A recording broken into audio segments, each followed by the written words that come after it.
Do you need to replace the motherboard on your Latitude 5520?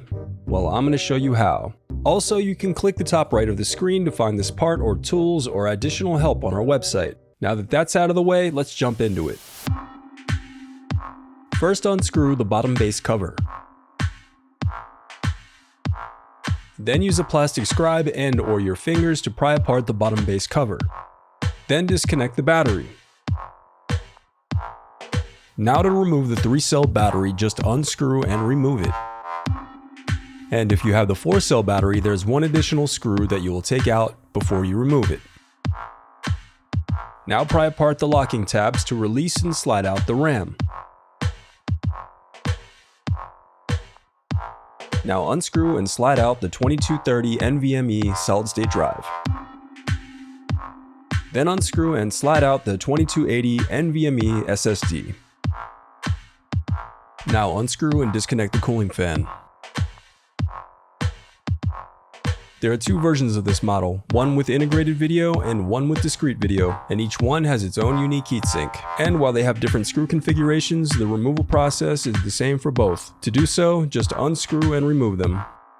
Now remember, before replacing the heatsink, I would recommend wiping off the old thermal paste. And then apply a small dot on each chip before screwing back in your heatsink.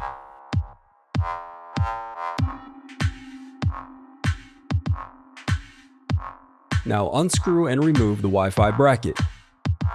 Then disconnect the antenna cables and slide out the Wi-Fi card. Next, unscrew the LCD bracket and disconnect the LCD cable. Now unclip the locking tab and disconnect the remaining LCD cables.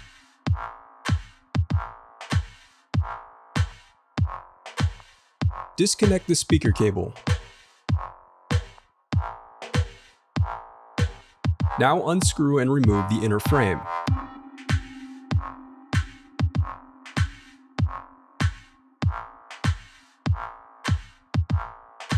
Next, unclip the locking tabs and disconnect the motherboard cables.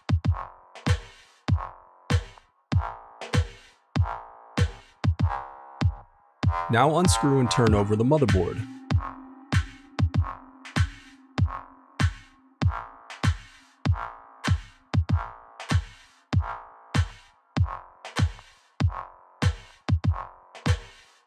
Then disconnect the CMOS battery. The reassembly. Now the reassembly is as simple as retracing your steps in reverse.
If you still need help, you can visit partspeople.com and view printable DIY instructions to help you along the way. We also have playlists of thousands of Dell tutorials for hundreds of different models, so keep checking back. Thanks for watching.